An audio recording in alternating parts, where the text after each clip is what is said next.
Hi, everybody. Welcome to the Beached Club. I'm Sherilyn Korber. I'm an indie author and the author of the paranormal series Beached, which is set in the fictional beachside village of Bonfire Beach, South Carolina. You can purchase my books on Amazon, Apple Books, Barnes& Noble, Google Play, and Kobo. And if you'd like a personalized signed copy, you can purchase from me directly. Just send me an email. I'm happy to do that for you. The first two books in the Beached series are available now, and I'm writing the third book this summer. So every Friday evening throughout the summer, I post a video sharing some fun backstory and insider details about some of my favorite characters and places in my books. I give an update on where I'm at with book 3, and I do giveaways. So I'm glad you're here. Be sure to hit the thumbs up button and subscribe if you enjoy. So I'm getting back to it this week. I missed last week. I'm so sorry. It took 2.5 years, but COVID finally tracked us down way out here in the country. I'm vaccinated and double boosted, but apparently with the newer variants, that doesn't matter. I had symptoms for about a week, and I actually tested negative the first day, even as bad as I was feeling. I didn't test positive till the second day of having symptoms. Fortunately or unfortunately, depending on how you look at it, another person in my household was already positive by that point, so I was already isolating and quarantining, so I know I at least didn't unknowingly spread it. I was one of the lucky ones that it never really got too awfully bad. I still have some congestion and this dry cough that comes out of nowhere and this really cool throaty voice sound that you can hear. Otherwise, I'm feeling pretty much back to normal.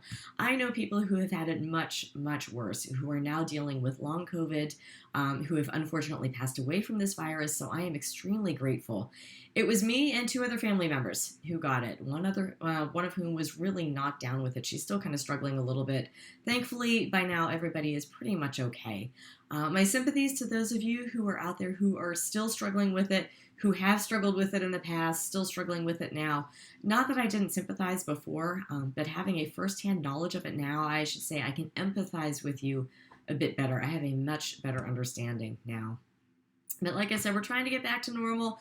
Starting with tonight's video. In tonight's video, I'm going to talk to you about Biancaville. Biancaville has been mentioned a few times in the books, and if you watched one of the earlier videos this summer, you might recall that the local boarding school, Palm Bay Academy, is located in Biancaville. But I haven't really talked about it in much detail anywhere, so I thought this might be a fun topic for the week. After that, I'll share my book 3 update. This week and last week were breakthrough weeks, which is really exciting. And then we'll do tonight's giveaway. Sound good? Here we go. When I was writing the first book in the series, Beached 101 Pilot, I had Bonfire Beach planned out. I knew it was going to be ritzy and upscale and essentially residential only. I had Hurricane Beach planned out. I knew it was going to be touristy and some might say tacky and bright and active and fun. But I knew I also needed just a regular run-of-the-mill town to put all of the everyday stuff in. Palm Bay Academy, I had to put that somewhere. My main character's veterinarian's office is located there. A kind of hole-in-the-wall bar called Nickels and Eights that I introduced at the end of the last book that will be featured more prominently in the future is in Biancaville. It's just a regular place, and that's what I needed to put all of this in. So that's where it came from. I had originally named it Castlewood. And then I discovered that there's actually another town out there somewhere called Castlewood. I know it's virtually impossible to come up with names and places that are 100% unique and unused, but I always try to do my best. I had the name Biancaville on my list of future people and places that I mentioned once before. So I looked and I didn't find any other towns named Biancaville, so that's what I ultimately went with. But if you were looking at the This Week in Bonfire Beach page on my website, which is sherilynkorber.com, and you scroll all the way down to the bottom of the page to see all of the town and business logos, you'll notice that Biancaville's logo is a castle keep. That's why. It was originally Castlewood. I had the logo commissioned. After the logo came in, I realized I had to rename it, but I kept the logo. So that's why there is a castle keep. Again, just kind of a fun backstory detail. Biancaville is located equidistant between Bonfire Beach and Hurricane Beach, but it's farther inland, not along the coast. It's a bedroom community for a lot of people who are either household staff for homes in Bonfire or who work at the big hotels and resorts in Hurricane. The service industry and Palm Bay Academy are pretty much Biancaville's economy. Merchants are either smaller mom-and-pop stores or regular chains. There is one strip mall that has a Target, a Food Lion, a nail salon, a GameStop, a Starbucks, a Panera Bread, and a movie theater with maybe 6 screens. And there are a few individual clothing boutiques not far from Palm Bay Academy that cater towards the younger crowd. Like I said, my main character, Stacy Storm, uses Biancaville Veterinary Specialist as his vet. He has a dog. He has 3 kittens that he adopted before moving to Bonfire Beach. As of the end of Book 2, Beach 102, Low Tide, 2 older cats sought him out and adopted him in Bonfire, so that is the vet he uses. Interestingly, while the residents of Bonfire might sort of brush off Biancaville as a not-so-noteworthy place, they tend to frequent the services offered there.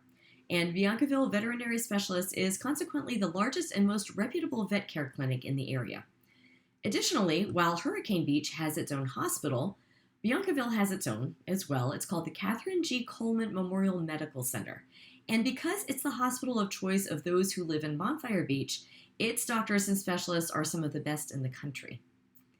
Aesthetically speaking, Biancaville could be any town, anywhere. I had thought about making it this whole cute, picturesque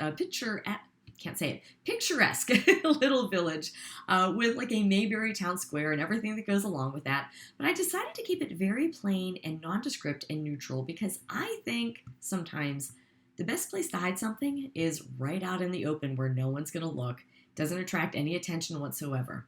And what is going on in Bonfire Beach is something that could go on anywhere.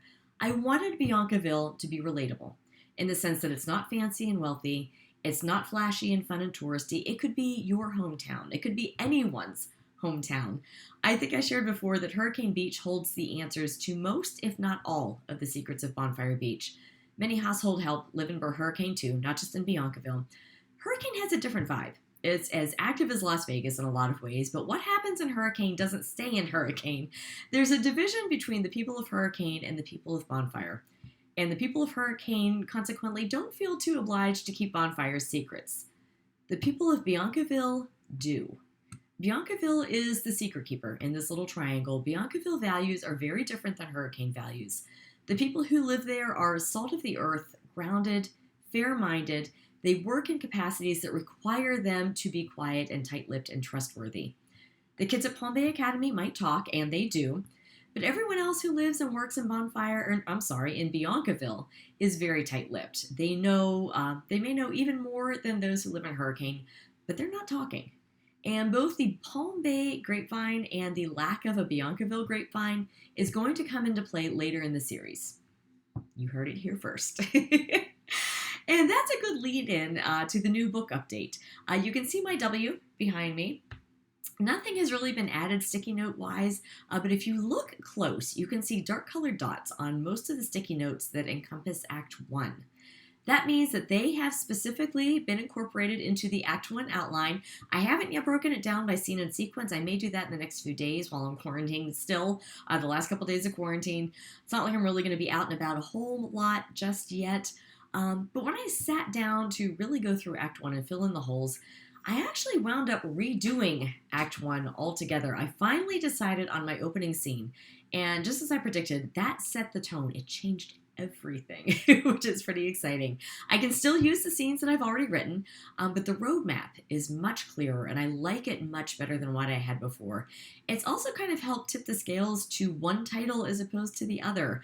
You might recall I was torn between 2 titles. Now that I'm seeing that one will likely fit better than the other one, that's kind of the one I'm leaning towards. I'm not announcing it just yet. I'll wait a few weeks to be sure, but I will promise you now that by the end of the summer, it will definitely be decided upon. Finally, it will be set. I will make the announcement here. Having the title just about set has also helped set the tagline, and I'll announce that at the same time. But having these 2 things pretty well decided upon is exciting. I can just about contact my cover designer and move forward with the cover, which is always a really, really fun time. It kind of makes everything a little bit more real. I might do a cover reveal in the last video of the summer if I have it by then. Would you guys like that? It kind of sounds like fun. Might see if I can try to pull that off. Could be a good way to announce it at least. All right, it is giveaway time. We have the Bonfire Beach decal, as always, here. It's what it looks like on paper. Here's what you actually get. As our second giveaway, because I haven't had 2 giveaways in a while, I will let the winner choose a personalized signed copy of either the first book in the series or the second book. You decide. And instead of having different entry questions for each prize, and I need to apologize in advance, they're doing some work out on the street. I don't know if you can hear it, but I apologize. Instead of having 2 different entry questions for each prize, I'm going to just throw one question out there, and the winners will be chosen randomly from all the answers that are posted in the comments down below. The question is, what would you like to see in next week's video? What would you like me to talk about? What questions do you have? What are you curious about that you'd like me to explain? It could be anything from my writing process to Bonfire Beach, to the soul collectors that are the base of the whole series, to my office setup, to the resources that I use. It's entirely up to you, and I will incorporate my answers to your questions into next week's video.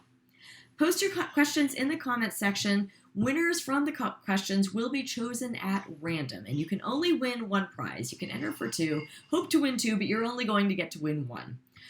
All entries must be posted by 7 p.m. Eastern Standard Time on Tuesday, August 2nd.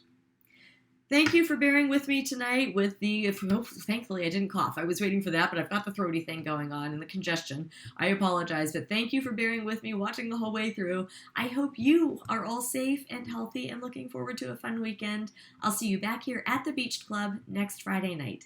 Take care.